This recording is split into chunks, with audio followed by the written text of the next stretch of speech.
చీకట్లో నరికేయండి అని నేను అనలేదు. అరే నేను అనాలంటే పట్ట పగలే చేసేమని చెప్తారా?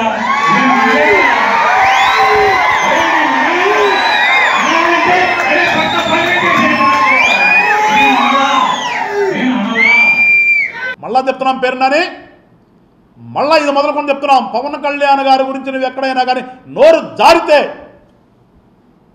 చెప్తున్నాం, మళ్ళా నిన్ను నీ కొడుకు, నీ భార్య, నీ చుట్టాలు ఎత్తుక్కోవాల్సి వస్తుంది. నిన్ను ఎక్కడున్నావో నిన్ను ఎత్తుక్కునేదాకా కూడా తెచ్చుకోవద్దని చెప్పేసి, పోస్ట్ మార్టం బాడీ దాకా వెళ్ళొద్దని చెప్పేసి కూడా నీకు హెచ్చరికలు చేస్తున్నాం ఖచ్చితంగా.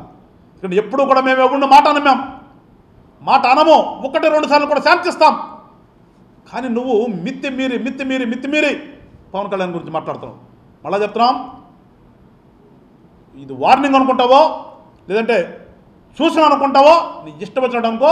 మళ్ళా పవన్ కళ్యాణ్ గారి గురించి కనుక నోరు జరితే పేరున్నాని నీ బాడీ దొరికితే పోస్ట్ మార్టం అని అవుతుంది, లేకపోతే అన్ఐడెంటిఫైడ్గానే మిగిలిపోయి రికార్డుల్లో మిగిలిపోతావు అని చెప్పేసి కూడా పేరున నీకు హెచ్చరిక చేస్తారు. నా పేరుని అనేవాడు ఏదో వాళ్ళు మీటింగ్ పెట్టుకోమని ఎవడొద్దండి, మీటింగ్ పెట్టుకోండి, మీ ఇష్టం వచ్చినట్టు చెప్పుకోండి. ఒక పక్కన ముఖ్యమంత్రి గారిని, ఇంకో పక్కన డిప్యూటీ సీఎం గారిని ఇష్టానుసారంగా నోటుకొచ్చినట్టు మాట్లాడుతున్నంతా కూడా సోషల్ మీడియాలో చూసాం. 76 ఏళ్ల ముసలాడంట, వీళ్ళ నాయకుడైనా 50 ఏళ్ల పొడుసాడంట. 50 ఏళ్ళ పొడుసాడు దేనికి? 50 ఏళ్ళు దేనికి? 76 ఏళ్ళు దేనికి? 76 ఏళ్ళు ఉన్నప్పటికీ కూడా ఇవాళ రాష్ట్రం కోసము ఆయన ఎంత కష్టపడుతున్నాడో చూస్తాం. రాష్ట్రంలో ఉన్నటువంటి ప్రజల కోసం ఏ రకంగా ఆయన పనితనం ఉందో అది చూస్తారు ప్రజలు. చెప్తే 50 ఏళ్ళు ఉన్నటువంటి నీ నాయకుడు చేసింది గతంలో 5 సంవత్సరాలు కూడా ఇంట్లో పడుకున్నాడు కదా, బయటకు ఎప్పుడన్నా వచ్చాడా? బయటకు వస్తే ఏం చేశాడు చూసాం కదా, పరదాలు కట్టుకుని హెలికాప్టర్లో రావడానికి కూడా భయపడుతూ చెట్టును నరికించుకుని. ఎంతోరా బాబు, మీకు 50 ఏళ్ళు ఉంటే ఏమైంది? లేదంటే ఏదో కుర్రాడం పరిగెత్తామంటే ఏముంది? ఉపయోగం ఉంది మీకు? చెప్పుకోవడానికి దమ్ము ధైర్యమని. బయట జనంలో రావడానికి భయపడి లోపల కూర్చున్నటువంటి వాడికి 50 ఏళ్ళు ఉంటే, 40 ఏళ్ళు ఉంటే ఎన్నేళ్ళు ఉంటాయండి? ఇవాళ ప్రజల కోసం, రాష్ట్రం కోసం పనిచేద్దామని 76 ఏళ్ళు ఉంటాయి, 80 ఏళ్ళు ఉంటాయండి. సంకల్పం ఉండాలి మనిషికి సాటి మనిషికి మంచి చేద్దామనేటువంటి ఒక ఆలోచన ఉండాలి. ఆ ఆలోచన చంద్రబాబు నాయుడు గారిలో ఉంది. మీకు ఎక్కడ తెచ్చిందిరా? మీకేముందా ఆలోచన? మీకున్న ఆలోచన అంటే లోపల కూర్చుందాం, ప్రకృతి వలన దోసుకుందాం, ఏ రకంగా దోసుకున్న సంపదనంతా దాచుకుందాం. ఈ ఆలోచన చెప్తే మీకు ఎప్పుడైనా ప్రజల గురించి, రాష్ట్రం గురించి ఆలోచన చేసి తెచ్చారా మీరు ఎప్పుడైనా? మీకు అది లేదు కదా. మరి మీకెందుకు ఇవాళ ఊరకనే మీకు మీడియా ఇచ్చింది కదా అని చెప్పేసి ప్రెస్ మీట్లు పెట్టుకుని, మీటింగ్లు పెట్టుకుని, జనాన్ని తెచ్చి కూర్చోబెట్టుకుని అరుపులు కేకలతో ఏమేమి మాట్లాడుతున్నా పేరుందని బుద్ధుందారా నీకేమన్నా? అసలు నీకు ఎట్లా మనిషి పుట్టేవారు? నీకు గతంలో కూడా ఇదే చెప్పాను నేను. ఒక రాజకీయ నాయకుడు అంటే వాళ్ళు ఎట్లా ఉండాలి? ఎదుటి వాడిని కూడా కౌగులించుకోవాలి. ఎదుటి పార్టీ నాయకుడిని కూడా చూసి విష్ చేసి అతన్ని ఆలింగనం చేసుకుని ఏం చేద్దాం రాష్ట్రం కోసం మీరు కానీ మేము కానీ అనేటటువంటి ఆలోచన విధానం రాజకీయ నాయకులు ఉండాలి. తప్పితే అరే మీకు ఒక్కడికన్నా ఆ జబ్బు తెచ్చిందిరా, మీకు ఒక్కళ్ళన్నా ఆలోచన ఉందిరా మీకు? ఎంతసేపు మీరు ఏ రకంగా తయారయ్యారు? నరుక్కుందాం రండి, పొడుచుకుందాం రండి. ఏంట్రా బాబు ఇదా రాజకీయ నాయకులు అంటే? ఇట్లా ఉంటారా? మేము అనుకోవట్లేదు ఎక్కడ కూడా. అరే ఇది నిజంగా ఇద్దరు ఎవరన్నా తన్నుకున్నా కానీ రెండో రోజున పలుక్కుందామనే ఆలోచన చేస్తారు. ఎదురు పెడితే మాట్లాడాలి. అరే నిన్నేదో అయిపోయింది నిన్నటిది, ఇవాళ మన మనుషులుగా బతుకుతున్నాం, పలకరిద్దాము, ఇద్దరం కూడా మళ్ళీ ఫ్రెండ్షిప్ చేయాలి అనే ఆలోచనతో మామూలు మనుషులు ఉంటున్నారా? మీకేమొచ్చిందిరా? మీకు ఎట్లా తయారయ్యారు మీరంతా కూడా? మీ బ్యాచ్ మొత్తం ఇట్లా తయారైంది కదా. నరుక్కుందాము, పొడుచుకుందాము, చంపుకుందాము, చంపండి. ఏంట్రా బాబు ఇదానా రాజకీయం అంటే? ఏదో నీతులు చెప్తావు ఒక పేరు, నన్ను ఇదానా నువ్వు చెప్పే నీతులు? రాత్రి కాదు నేను పగలే చంపమని చెప్తాను. ఏంటి పగలు చంపేది నువ్వు? పగలు చంపే ఏడ్చే అదవే నువ్వు. మొన్న ఎలక్షన్లు ఎందుకు ఏడవలేకపోయావు నువ్వు? ఎలక్షన్ల నుంచో డబ్బు లేదు నీ దగ్గర, ఎలక్షన్ నుంచో ధైర్యం లేదు నీ దగ్గర.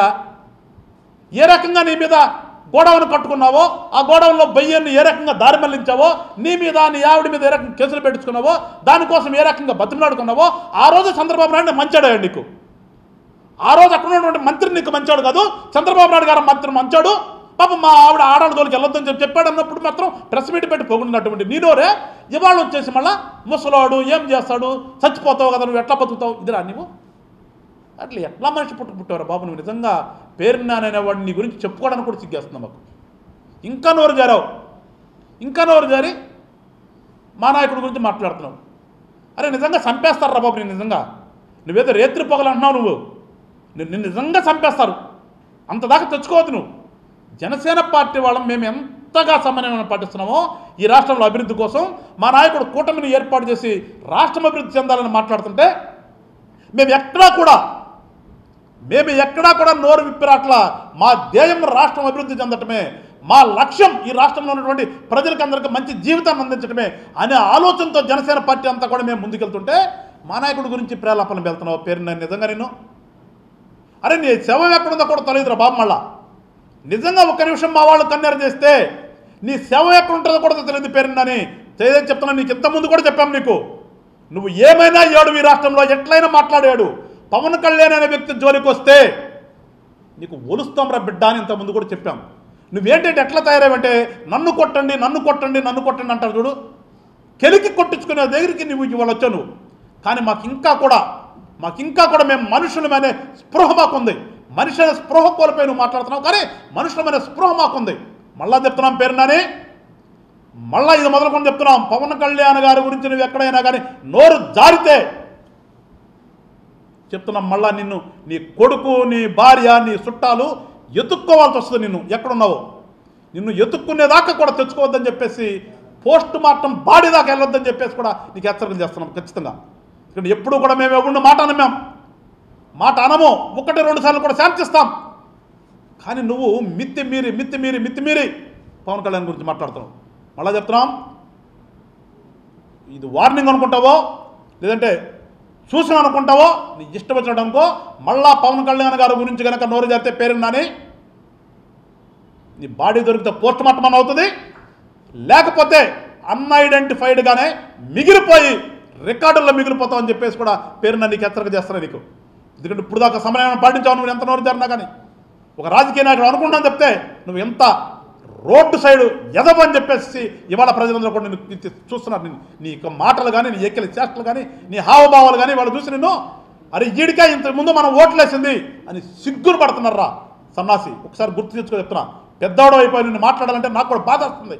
కానీ నిన్ను ఇట్లా వదిలిపెడితే నీ ఇష్టం వచ్చినట్టు మురిగే స్థాయికి వచ్చావు కాబట్టి మరొకసారి చెప్తున్నాం, అంతదాకా తెచ్చుకోవద్దు నువ్వు.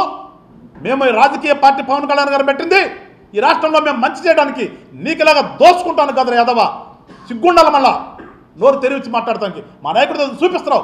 ఎస్ మాట్లాడాం, మీకు సహనం కోల్పోయిన తర్వాత మాట్లాడదు చెప్తే మిమ్మల్ని భరించిన తర్వాత మేము ఎప్పుడు వస్తున్నాం. ఇప్పుడు కూడా చెప్తున్నాను నేను కూడా నీ యొక్క శాస్త్రాలు చూసి వెళ్ళని మాట్లాడుతున్నా. అట్లాగే మాకు కూడా సహనం ఉంటుంది. సహనం దాటిన దాకా తెచ్చుకుంటే ఇట్లాగే నువ్వు మాతో తిట్టులు తినవచ్చు వస్తుందని చెప్తూ మరొకసారి రాష్ట్ర ప్రజలందరినీ కూడా వేడుకుంటున్నాను. ఒకసారి చూడండి, నిజంగా వైఎస్ఆర్సీపీ పార్టీలో ఉన్నటువంటి ఈ సోకాళ్ళ బ్యాచ్ అంతా కూడా ఏ రకంగా తయారయ్యారో. ఇట్లాగ ఇంకో 1-2 నెలలు పెడితే వీళ్ళందరూ కూడా పిచ్చెక్కి ప్రజల్ని పిచ్చోడని చేస్తాడు, కొడుకుతారు, రాళ్ళు విసురుతారు. ఆ స్థాయికి వచ్చేటట్టుగా వీళ్ళందరూ తయారయ్యారు. మీరందరూ కూడా జాగ్రత్తగా ఉండండి.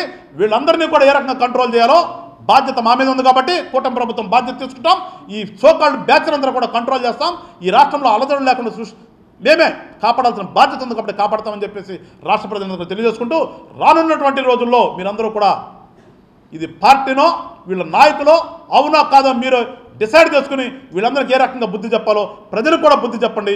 కూటమికి మీకు ఆశీర్వదించండి అని చెప్పేసి ప్రజలందరినీ కోరుకుంటూ సెలవు తీసుకుంటాను. జై హింద్, జై జనసేన.